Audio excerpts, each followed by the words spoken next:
नमस्कार, स्वागत है आपका हमारे चैनल पर। मैं हूं आपके साथ शिप्रा सैनी। महाराष्ट्र से बड़ी खबर है। महाराष्ट्र में ईडी के एक्शन ने अनिल देशमुख की मुश्किलें बढ़ा दी हैं। ईडी ने अनिल देशमुख की 4 करोड़ 20 लाख की संपत्ति को कुर्क किया है। तो महाराष्ट्र के पूर्व गृह मंत्री अनिल देशमुख पर ईडी का शिकंजा लगातार कसता जा रहा है। वसूली के आरोपों में घिरे एनसीपी नेता अनिल देशमुख पर ईडी ने अब बड़ा एक्शन लिया है। ईडी ने मनी लॉन्ड्रिंग के तहत अनिल देशमुख, उनकी पत्नी आरती देशमुख और company premier ports links private limited की 4 करोड़ 20 लाख की संपत्ति को अटैच किया है। और जाहिर तौर पर ये जो ईडी का बड़ा एक्शन है, ये आने वाले वक्त में अनिल देशमुख की मुश्किलें बढ़ाएगा, क्योंकि पहले ही सीबीआई अनिल देशमुख पर वसूली के जो बड़े आरोप लगे हैं उसकी जांच कर रही है। और सीबीआई की एफआईआर के आधार पर ही ईडी भी इस पूरे मामले की जांच मनी लॉन्ड्रिंग के तहत कर रही है।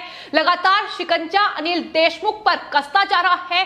कई जगहों पर छापेमारी पहले ही ईडी कर चुकी है। कई अहम दस्तावेज और कई अहम खुलासे ईडी की ओर से इस पूरे मामले में किए गए हैं, लेकिन उसके बाद भी लगातार छानबीन जारी है। और अब ईडी ने यह बड़ा एक्शन लिया है। अनिल देशमुख और उनके परिवार की 4 करोड़ 20 लाख की इस संपत्ति को कुर्क किया गया है, जिसमें आपको बता दें जो संपत्ति अटैच की गई है उसमें मुंबई के वर्ली में एक रेजिडेंशियल फ्लैट है जिसकी कीमत 1 करोड़ 94 लाख रुपए है। इसके अलावा महाराष्ट्र के रायगढ़ जिले में 2 करोड़ 97 लाख रुपए की एक जमीन है जिसे ईडी ने जब्त किया है। आपको बता दें ईडी ने आईपीसी की धारा 120B, 186 और पीएम अधिनियम 1988 की धारा 7 के तहत ये पूरा मामला जो है अनिल देशमुख पर दर्ज किया है। और जाहिर तौर पर सीबीआई की जो एफआईआर है अनिल देशमुख के खिलाफ, उसी को ही आधार बनाकर ईडी ने भी मनी लॉन्ड्रिंग के तहत इस पूरे मामले की जांच कर एफआईआर दर्ज की है। तो अनिल देशमुख महाराष्ट्र के पूर्व गृह मंत्री, जिन पर मुंबई के पूर्व पुलिस कमिश्नर परमवीर सिंह ने वसूली के गंभीर आरोप लगाए थे। उन्होंने आरोप लगाया था कि दरअसल सचिन वाजे, जो कि क्राइम यूनिट के अधिकारी रह चुके हैं और फिलहाल एंटीलिया विस्फोटक केस पे आरोपी हैं और जेल में बंद हैं, उनके तहत ये वसूली अनिल देशमुख ने की थी और 100 करोड़ की वसूली का बड़ा आरोप लगाया था। जिसके बाद इस पूरे मामले में लगातार छानबीन जारी है। सीबीआई पहले ही इस पूरे मामले की जांच कर रही है और जाहिर तौर पर एफआईआर भी दर्ज की जा चुकी है और अब ईडी इस पूरे मामले में एक्शन ले रही है। हालांकि जो ईडी ने खुलासे किए हैं वो बेहद चौंकाने वाले हैं, क्योंकि जो मनी लॉन्ड्रिंग के तहत केस दर्ज किया गया है उसकी जांच में ये पता चला है कि अनिल देशमुख ने महाराष्ट्र के गृह मंत्री रहते हुए जो कार्य किए हैं वो गलत तरीके से कार्य किए गए हैं। मुंबई पुलिस के तत्कालीन सहायक पुलिस इंस्पेक्टर सचिन वाजे के माध्यम से बार और रेस्टोरेंट के मालिकों से 4 करोड़ 70 लाख की रकम वसूली गई है। ये ईडी की जांच में खुलासा हुआ है। इसके अलावा आपको बता दें जो ईडी लगातार अनिल देशमुख के जो आवास हैं उस पर छापेमारी कर रही है, फिर चाहे वो मुंबई में हो, नागपुर में हो, अलग अलग जगहों पर छापेमारी की गई है। कई अहम दस्तावेज सबूत ईडी के हाथ लगे हैं और जांच में यह खुलासा हुआ है कि दरअसल दिल्ली में जो डमी कंपनियां हैं उनकी मदद से अनिल देशमुख के परिवार ने 4 करोड़ 18 लाख रुपए मनी लॉन्ड्रिंग के चर्चे ट्रस्ट से हासिल किए हैं। इस रकम को श्री साई शिक्षण संस्थान के रूप में दिखाकर बेदाग साबित करने की कोशिश की गई है। ये भी ईडी की जांच में खुलासा हुआ था। इतना ही नहीं, जो ईडी ने अभी संपत्ति हासिल की है, कुर्क की है 4 करोड़ 20 लाख की, उसमें आपको बता दें जांच में ये खुलासा हुआ है कि मुंबई के वर्ली में जो अनिल देशमुख का फ्लैट है वो उनकी पत्नी आरती देशमुख के नाम पर रजिस्टर्ड है। इस फ्लैट का पूरा भुगतान साल 2004 में कैश से किया गया था। हालांकि इसकी जो रजिस्ट्री है वो फरवरी 2020 में की गई, वो तब की गई जब महाराष्ट्र के गृह मंत्री थे अनिल देशमुख। तो यही तमाम वजह है जिसको लेकर फिलहाल जो शक का दायरा है वो लगातार बढ़ रहा है और ईडी इस पूरे मामले में जांच कर रही है। एक के बाद एक बड़े खुलासे हो रहे हैं, लेकिन महाराष्ट्र में अनिल देशमुख जो कि एनसीपी के नेता हैं और महाराष्ट्र के पूर्व गृह मंत्री रह चुके हैं, उन पर पर ईडी का यह शिकंजा जो अपने आप में कहीं ना कहीं मुसीबत अनिल देशमुख की बढ़ाएगा और गिरफ्तारी की तलवार उन पर पहले ही लटकी हुई है।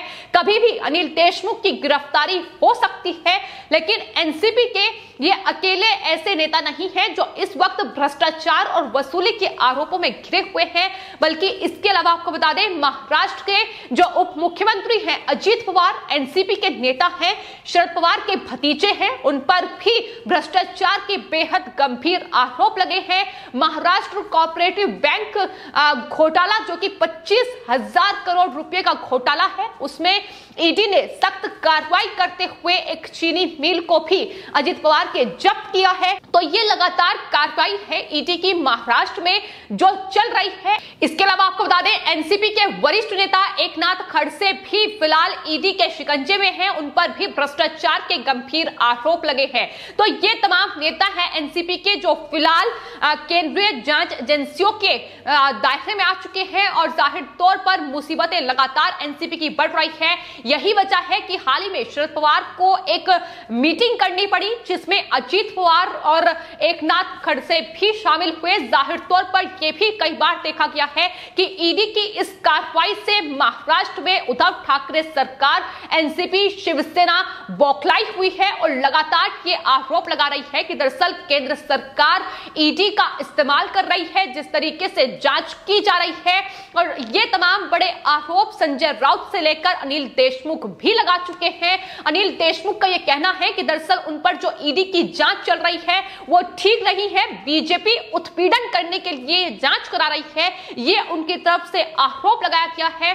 और उनके वकील की ओर से हाल ही में प्रेस कॉन्फ्रेंस करते हुए यह कहा गया कि दरअसल इसलिए ही अनिल देशमुख जांच में शामिल नहीं हो रहे हैं क्योंकि उन्हें लगता है कि ये जांच गलत है, ये आरोप गलत है, बीजेपी उत्पीड़न कर रही है। तमाम बड़े आरोप उनकी ओर से लगाए गए हैं, लेकिन ईडी जो जांच महाराष्ट्र में कर रही है और एक के बाद एक उद्धव ठाकरे सरकार के नेता, मंत्री ईडी और सीपीआई के शिकंजे में आ रहे हैं, उसको लेकर अब बीजेपी ने महाराष्ट्र में उद्धव ठाकरे सरकार के खिलाफ मोर्चा खोल दिया है। किरीट सोमैया का ट्वीट सामने आया है अनिल देशमुख पर, जिस तरीके से ईडी ने यह बड़ा एक्शन लिया है। उन्होंने ट्वीट करते हुए लिखा है कि अनिल देशमुख 100 करोड़ के मनी लॉन्ड्रिंग लेन देन में शामिल थे और आज ईडी ने जो बड़ी कार्रवाई की है, 4 करोड़ की संपत्ति को कुर्क किया गया है। धीरे धीरे अटैचमेंट 100 करोड़ तक पहुंचेगा, यह उनकी तरफ से कहा गया है। उन्होंने कहा है कि मुझे यकीन है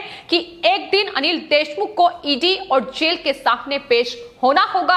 आपको बता दें ईडी की ओर से लगातार अनिल देशमुख को समन भेजा जा रहा है, लेकिन वो जांच में सहयोग नहीं कर रहे हैं। इसके अलावा आपको बता दें उनके बेटों से भी पूछताछ की जा रही है, क्योंकि आपको बता दें कि मनी लॉन्ड्रिंग का या फिर भ्रष्टाचार के जो तमाम मामले हैं, वसूली के जो तमाम आरोप हैं, ये सिर्फ अनिल देशमुख या एनसीपी के तमाम नेता, शिवसेना के तमाम नेताओं तक ही सीमित नहीं है, बल्कि उनके परिवारों तक भी पहुंच रहे हैं। जिस तरीके से अनिल देशमुख के परिवार पर अब शिकंजा कसा गया है, उनकी पत्नी से लेकर उनके बेटों से पूछताछ ईडी कर रही है। इसके अलावा आपको बता दें अजीत पवार का परिवार भी ईडी के शिकंजे में है, क्योंकि जो चीनी मिल जब्त किया गया है वो गलत तरीके से अपनी पत्नी के नाम पर एक कंपनी खुलवाकर इस तरीके से रजिस्टर कराया गया था। तो ये तमाम चीजें हैं जिसको लगातार सीबीआई और ईडी खंगालने में लगी हुई है और लगातार मुश्किलें उद्धव ठाकरे की बढ़ रही हैं, क्योंकि ऐसे महाराष्ट्र सरकार में जो उप मुख्यमंत्री पद पर बैठे हुए हैं, जो गृह मंत्री पद पर बैठे हुए हैं, यहां तक कि अनिल परब जो कि ट्रांसपोर्ट मिनिस्टर हैं महाराष्ट्र के, उन पर भी ईडी ने शिकंजा कसा था। अवैध रिसोर्ट निर्माण से लेकर ट्रांसपोर्ट विभाग में भी उन्होंने भ्रष्टाचार किया है और उस पूरे मामले में भी ईडी जांच कर रही है। तो महाराष्ट्र में उद्धव ठाकरे सरकार के एक एक नेता, एक एक मंत्री कहीं ना कहीं अब इन वसूली के आरोप और भ्रष्टाचार के आरोपों में घिरते जा रहे हैं और यही वजह मानी जा रही है कि आने वाले वक्त में महाराष्ट्र में उद्धव ठाकरे सरकार की मुश्किलें बढ़ सकती हैं, सत्ता से भी हाथ धोना पड़ सकता है। लेकिन फिलहाल अनिल देशमुख की अगर गिरफ्तारी होती है तो जाहिर तौर पर एनसीपी चीफ शरद पवार और इसके अलावा उद्धव ठाकरे ठाकरे सरकार की मुसीबत बढ़ना लाजमी है, क्योंकि जिस तरीके से सचिन वाजे से हाल ही में इस पूरे मामले में ईडी ने पूछताछ की और सचिन वाजे जो कि एंटीलिया विस्फोटक केस में फिलहाल जेल में बंद है, उन्होंने ये साफ तौर पर कहा है कि अनिल देशमुख मेरे बॉस हैं। लेकिन वहीं आपको याद होगा कि शरद पवार ने भी अनिल देशमुख को बचाने के लिए 3 प्रेस कॉन्फ्रेंस की थी, लेकिन बावजूद इसके शिकंजा अब कसा जा रहा है। आरोप सच साबित हो रहे हैं और यही वजह है कि लोग पूछ रहे हैं कि आखिर अगर सचिन वाजे का बॉस अनिल देशमुख है तो आखिर अनिल देशमुख के वसूली के आका कौन है, इसका खुलासा होना चाहिए। तो यही तमाम आरोप हैं जिनमें फिलहाल महाराष्ट्र में उद्धव ठाकरे सरकार घिरी हुई है और जवाब महाराष्ट्र के मुख्यमंत्री से लेकर एनसीपी चीफ शरद पवार के पास नहीं है। फिलहाल आपकी इस पूरे मामले पर क्या राय है, हमें कमेंट बॉक्स में जरूर लिखें और चैनल को सब्सक्राइब करें। धन्यवाद।